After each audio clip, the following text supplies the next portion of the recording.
Hey guys, how's it going? This is Chase from Burnout Inc.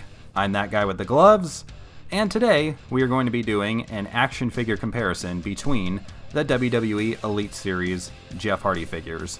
So, the one on the left is it's the prototype figure that I reviewed back in 2014, and the one on the right is the final production version.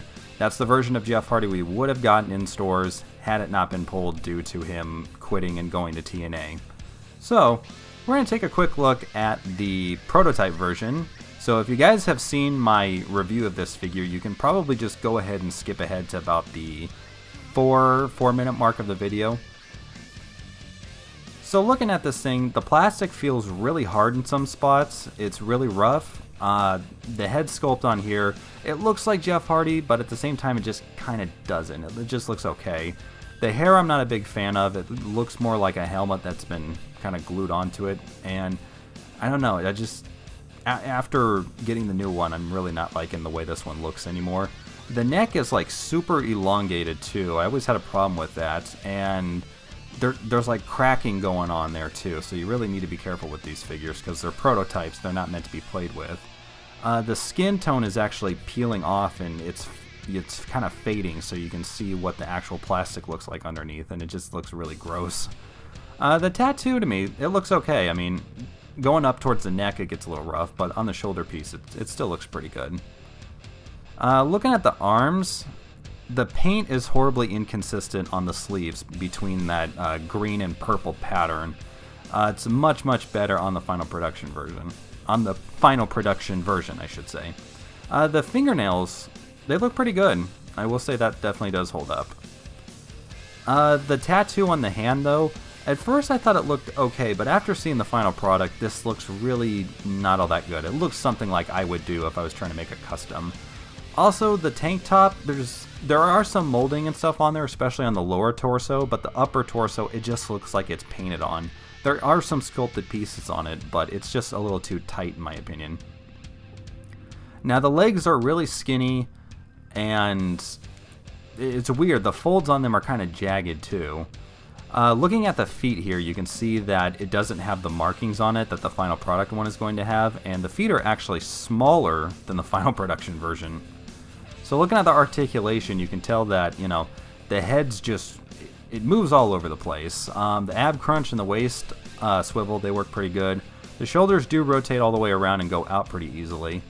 No problems there. But the bicep swivels, the upper bicep shoulder swivels are really tight. It's almost impossible to do. Right here on the right elbow joint, it's really loose. It's kind of flimsy. The rotation and the hinge on the wrist, though, that's still pretty good. And also you can see here, down here in this little crotch area, you can see that they used a flesh tone peg right there, so that kind of sucks. The legs go out pretty decent amount. It's got the upper hip swivel as well. Not a big fan of the knees, though. I like that they're double jointed, but it's just super stiff and hard to move. Again, it's just kind of a fault of this being a prototype figure. The feet move to the side and pivot, and they go back and forth really easily. So I spent about 25 to 30 bucks on this figure, and overall, if you're not looking to drop a whole lot of money on a WWE Jeff Hardy figure and you don't want to customize one, this is a pretty decent way to go. Although I would say the paint quality doesn't hold up. The face has a lot of chipping in it, so just be wary of that. So now we're going to take a look at the final product version. I'm super excited to get this thing. I mean, it cost a lot. This was $150 on eBay, and brand new in packaging, it's a lot more, but I love it.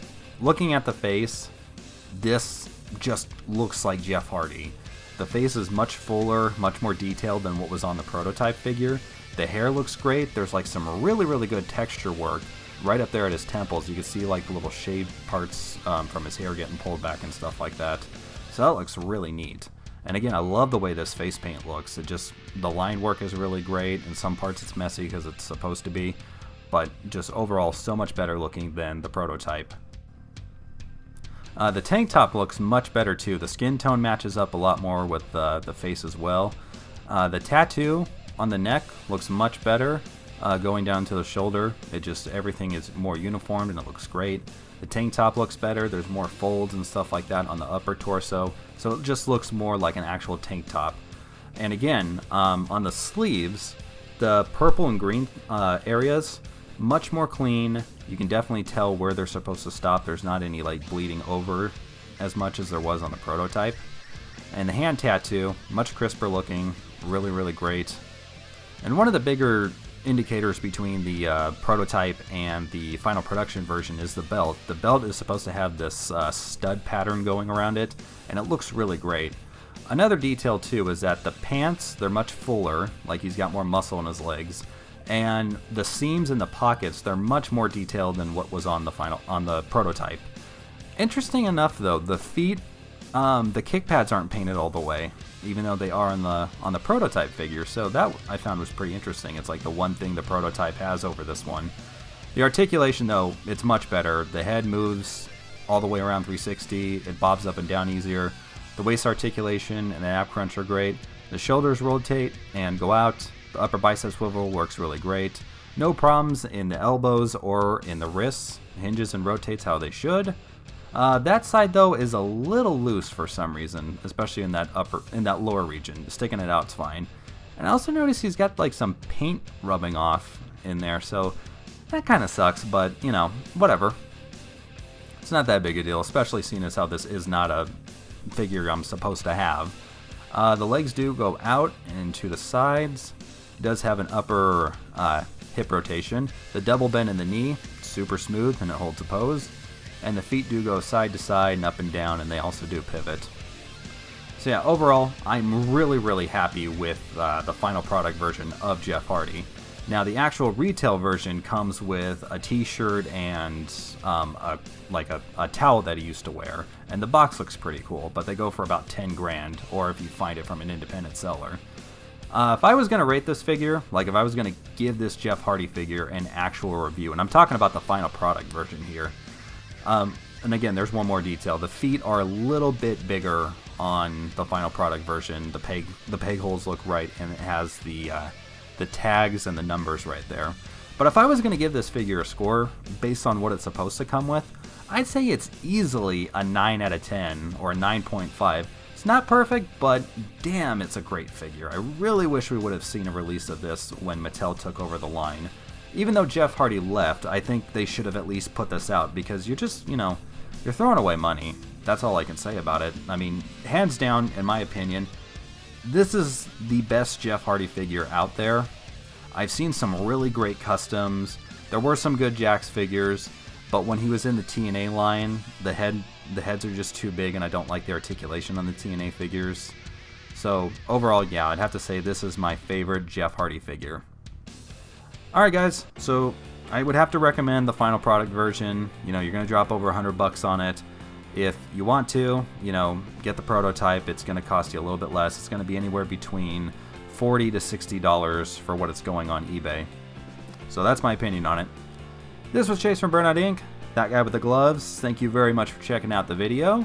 Please like, comment, share, and subscribe. You can follow me on Instagram and Twitch, BurnoutInc BPW, and you can always reach me at thatguywiththegloves@gmail.com. And I should tell you that the P.O. Box is open! So, if you want to send me a letter or anything, I will show them off in a video, in a mail call video. You could send them to Chase, Burnout Inc., or just Burnout Inc., 19055, Spokane, Washington, 99219. That's Chase, Burnout Inc., or Burnout Inc., 19055, Spokane, Washington, 99219. Alright guys, I'll see you next time. What the hell are you doing here, Jeff Hardy? Didn't you die like 3 years ago? Don't tell me you're gonna make your comeback at my expense. Because if you think that you're like all these people, you're wrong. Jeff, learn a lesson from your older brother. He's a no-talented loser, just like you.